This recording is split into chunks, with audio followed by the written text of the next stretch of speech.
What stopped you from committing suicide? I, 29F, was going through a divorce from my high school sweetheart, M28, because he'd had an affair with a man and come out as gay. I'd written my notes, packed up a package with my baby blanket to mail to my brother. Our parents died when we were little, it's just us left, and literally had my shoes on heading the car.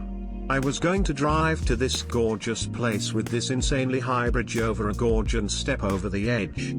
Our roommate had had a baby 3 months prior and was walking down the hall toward me with him. She was frazzled, near tears, and the baby was wailing. She looked at me and asked if I could help. She handed him to me, he went silent, snuggled into the crook of my neck, and was asleep in minutes. I'm 37 now. Remarried. Crazy in love with my husband. I have a 10-year-old stepdaughter. I'm in nursing school. Work at a world-renowned hospital. Closing on my first home, with a pool, on Monday. Darkness can't last forever.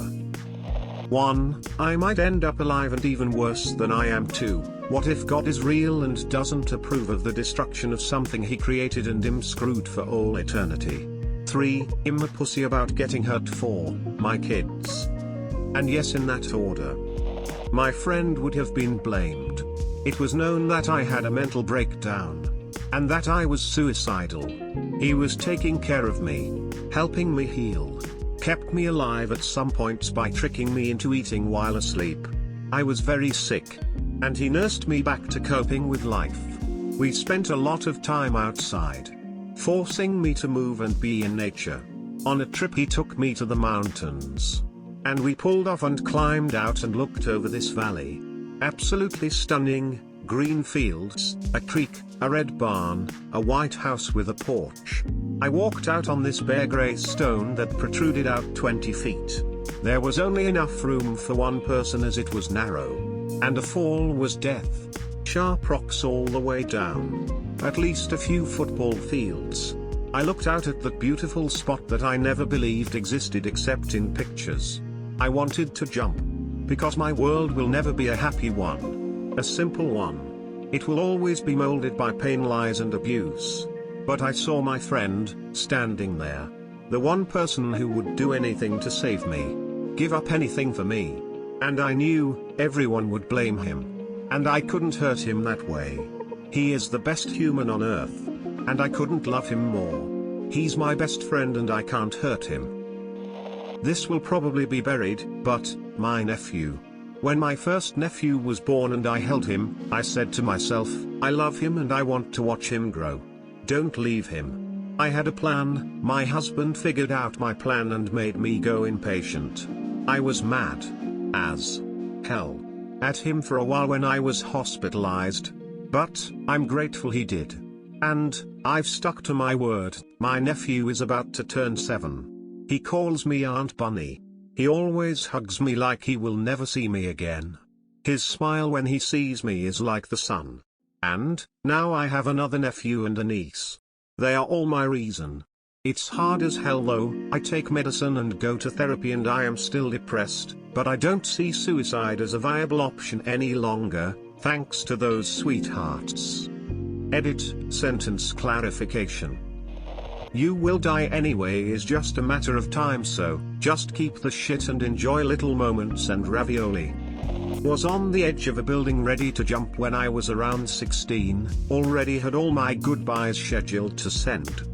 But when I about to do it, I suddenly received a message from a friend I barely talked to asking what's going on. Are you okay? Out of sheer coincidence. I just started talking to her and she made me realize that maybe I'm not that alone after all. It's been a few years since I lost contact with her, but I'll never forget how she saved my life that day. Through transitioning. Always told myself I'd never tried a second time if I ever had kids. I now have kids. In a way, not having the option of suicide makes me feel more trapped. Now I just think about what's worse for the kids, having a shitty dad or having no dad. I'm shitty but I try, so at this point I'm still here. Lol, I failed, twice. That's it. Been having passive thoughts again. Only thing stopping it now is the fact I don't want to be at the level of emotional pain it takes for me to do it.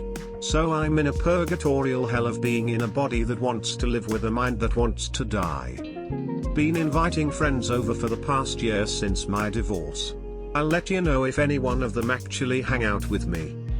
After putting a rope in my trunk, planning on hanging myself along a route many co-workers took to work, it was a forested road, I looked at my sleeping kids and just went to bed instead. Went to therapy the next day. I called an ambulance and they took me to a psych ward. Stayed there for 4 days and realized that I had crippling anxiety. Me being a pussy and my stories are nowhere near as intense or matter as much as these people's, like you guys went through some crazy shit to where I'm just like damn, I'm pathetic. Just wanted to pop in and say I'm glad that all y'all with actual responses are here with us today, heart. Time exists in our frame, I don't know what's the time situation after death. I watch life as story unfolding, things always change, I'm curious what will happen, assuming there's no time or infinite time after death, there's no difference when shall I arrive there. And family. It was back in early 2020. I was about to $T my wrist at my former school's library when a science book, it was a hardbound one, fell. I'd cry but I picked it up and when I was about to put it back on the bookshelf, I saw a child ghost looking straight at my eyes. I immediately ran out of the library. Now I'm 2.5 years clean. My dog. Hope. When I was 13 or so, I was extremely suicidal. I, like a fool, didn't talk to anyone about it and tried often to vent on social media, which both made me look weird and did nothing to help. One day after I fell asleep I had a dream where I had died, don't remember how lol, and I just remember people's reactions in my dream and having the realization that I couldn't do anything anymore. I woke up with tears in my eyes the next morning. I'd be lying if I said that alone cured my depression, but it definitely helped me see things from a different perspective and helped a lot on its own. Spite. My sister's brother-in-law doing it. Every time I get in that place and get close to following through, I remember that happening. So far, no matter how down and out I feel, I can't deal with the thought of putting my family through what I watched them all go through. I never want to know my mom is going to feel that kind of pain that I saw his deal with, and can't put my sister through dealing with losing 2 brothers that way. Firstly, knowing that some poor bastard would have to clean up my mess. Secondly, it occurred to me that my beliefs about what happens when you die could be wrong. Needless to say, I am no longer an atheist, and I have slowly begun wading into the waters of the occult and spirituality. Life is a little more psychedelic now. Being in Japan, with a shit job, condescending teammates who just look down upon other Asian folk, xenophobia rampant part of the country took a toll on my sanity. Coming here was my decision, so the depression and all the ramifications that arose were directly a consequence of my actions and I would not bother anyone. This has been my thing, I would never burden anyone with my problems, which I realize is terrible. It's such a relief to have a shoulder to lean on, so if any one of you wants to ventilate, reach out to someone. So going back to the job, I wake up every day, go to brush my teeth, look in the mirror and, out loud, you're a slobby loser. You should kill yourself. I wish I get electrocuted at work today. That would be nice, and then go to work. I have a single mom back in India so I have to call her every day. But with every passing video call my mom went from being normal, to dull, to lifeless and just grim. A year ago we were talking about how messed up all our lives were just because we did what our parents told us to do and were met with shit results. Bad marriage on my mom's side, abusive dad, not present anymore. Having forced the marriage and the child stripped my mom's future. And I told her, what if I ended the cycle? No one else will be born into suffering. What if we all ended it? And then she laid out this colorful description of how she planned out her suicide. She'd just sleep on the road, she said, or on the heavy vehicles lane. And she asked me what I had planned. Fuji River. An hour's drive from bed, I said. And then I asked her why and what stopped her from executing her plan. She said you. and started crying on call. And that was the first time in a long time I felt a pain in my chest, for thinking this way, and an insurmountable warmth, for finding a reason to go back home to. I spoke to her 2 days later, to tell her I resigned from the job and was looking for better prospects. That was a very nice phone call.